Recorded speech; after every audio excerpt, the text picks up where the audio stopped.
नमस्कार दोस्तों, आप देख रहे हैं हिंदुस्तान टीवी 24। खबर बरेली उत्तर प्रदेश से। आपको बता दें, बरेली में अल हजरत खानदान की बहू निदा खान को एक बार फिर समाज से बेदखल करने का मामला सामने आया है।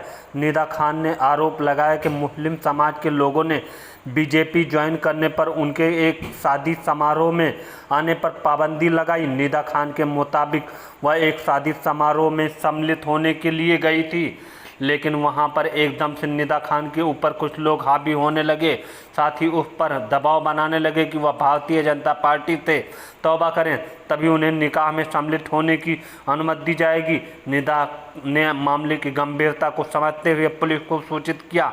मौके पर पुलिस पहुंचने पर मामला कुछ शांत हुआ, लेकिन पुलिस के जाते ही दोबारा समाज के ठेकेदारों ने निदा पर भारतीय जनता पार्टी छोड़ने और तौबा करने की बात पर दबाव बनाना शुरू कर दिया। निदा ने पुलिस के आला अधिकारियों से अपील की कि समाज के इन ठेकेदारों के खिलाफ सख्त से सख्त कार्रवाई किया जाए। निदा खान ने पूरे मामले की तहरीर बारादरी थाने में दी। पुलिस ने मुकदमा दर्ज कर मामले की जांच शुरू कर दी है। आपको बता दें, विधानसभा चुनाव से पहले निदा खान ने भारतीय जनता पार्टी ज्वाइन की थी। साथ ही पार्टी हाईकमान ने निदा को स्टार प्रचारक के रूप में चुनाव प्रचार में जुटाया था। निदा के चुनाव प्रचार से मुस्लिम समाज का बड़ा तबका भाजपा से जुड़ा हुआ था। बरेली से हमारे संवाददाता फहीम अहमद की खास रिपोर्ट। तब तक के लिए देखते रहिए हिंदुस्तान टीवी 24। नमस्कार। ये मामू थे तो जाना बनता था, तो बुलावा आया तो हम लोग वहाँ पहुँचे। तो जब वहाँ पहुँचते तो वहाँ पे जितने भी लोग थे उनका ये कहना था कि पहले मैं भाजपा से तौबा करूँ, उसके बाद ही वो शादी में शामिल होने देंगे। इस बात ने जब तूल पकड़ा तो वहाँ पे काफ़ी भीड़ जमा हो गई। उसके बाद मैंने पुलिस को बुलाया वहाँ पे।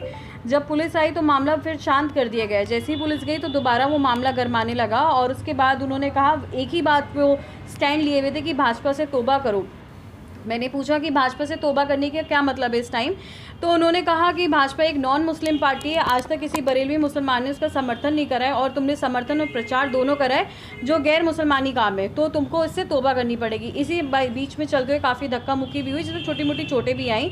इसी मामले को लेकर मैंने FIR कल दर्ज कराई है। कौन लोग थे जो इस तरह का प्रेशर तुम्हारे ऊपर बना रहे? मेरे अपने ही रिश्तेदार हैं, मेरे मामू, उनका बेटा, और उनका ये कहना है कि तस्लीम मियाँ और तस्लीम मियाँ का दामाद जो अरसलान है, शिरान है, और उनके जो साले हैं जरताब और बुरान जो सज्जादा नशीन है पीलीभीत में, उन सब का प्रेशर है उनके ऊपर, जो उनको ये कहने के लिए मजबूर कर रहे हैं। वो कह रहे हैं कि अगर तुम ऐसा नहीं करोगे तुम भी मेरी लाइन में आ जाओगे और काफिरों में शामिल हो जाओगे। क्या जानलेवा हमला भी करने की जब वहाँ ये बात शुरू हुई थी तो इतनी भीड़ हो चुकी थी जमा कि उसमें जो चोट आई छोटी मोटी आई, लेकिन फिर भी उनकी मंशा जान लेने की थी। लेकिन पुलिस का सही टाइम पे आना मुझे लगता है इस दुर्घटना को टालने की एक बड़ी वजह रही। मॉब लिंचिंग जैसा कुछ? जैसे कि हम सब लोग जानते हैं कि उनके पीछे बहुत ज़्यादा भीड़ रही है, और उन्होंने कहा भी अपने बयानों में कि हम जो चाहेंगे हम वो कर सकते हैं, हमारे पीछे इतना जन सैलाब है कि तुम कब को तुम्हारे साथ कुछ हो जाएगा किसी को कुछ पता भी नहीं चलेगा। क्या बीजेपी ज्वाइन करना और ये 3 तलाक के खिलाफ जो मुहिम चलाना, ये आखिर वजह है इन सब घटनाओं के पीछे? अभी तक तो उनका यही कहना है कि बीजेपी ज्वाइन करना ही गलत है, और साथ ही साथ 3 तलाक के ऊपर उन्होंने ये कहा है कि भाजपा ने इस्लाम में हस्तक्षेप किया है, जो बिल्कुल ही गलत है, और 3 तलाक इस्लाम का हिस्सा है और जिसे मानना ही पड़ेगा। सर, निदा खान का क्या प्रकरण है और क्या मामला है, किस तरह कार्रवाई के निर्देश दिए?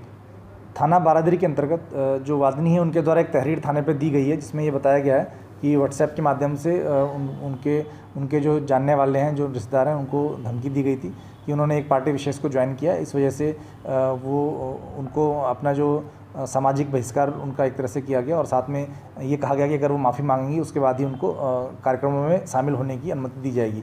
इस पूरे प्रकरण में पुलिस के द्वारा मुकदमा पंजीकृत किया गया। जो तहरीर है उसके आधार पर धारा 147 IPC 323 506 और 67 IT एक्ट के अंतर्गत मुकदमा पंजीकृत किया है। 6 लोगों के ऊपर नामजद मुकदमा है, और उनके जो दूसरा पक्ष है, प्रतिवादी पक्ष है, जो उनके ऊपर ये मुकदमा पंजीकृत किया गया और उसमें विवेचना की जा रही है, और विवेचना में जो भी तथ्य साक्ष्य के आधार पर प्रकाशित में आएंगे उसके आधार पर कार्रवाई की जाएगी। सर, बार बार कहा जाता है दरगाह से जुड़ा मामला, दरगाह से फरमान जारी हुआ है, क्या रोल है, आखिर क्या है अब तक की बात? इसमें जो प्रकरण है, इसमें इनकी शादी पूर्व में जो शिरान नाम के व्यक्ति हैं उनके साथ हुई थी, और उसके बाद इनका जो डाइवोर्स का जो केस है वो उसमें चल रहा था। न्यायालय से इनको चिकित्सा जो प्रतिपूर्ति है जो वो भी इनको न्यायालय से मिलता है, और इसमें पारिवारिक इनका पति पत्नी को लेके विवाद है, और उसी में ये चीज़ें काफ़ी मुकदमे पूर्व में भी लिखे गए हैं, और उसमें निष्पक्ष कार्रवाई विवेचना के बाद इसमें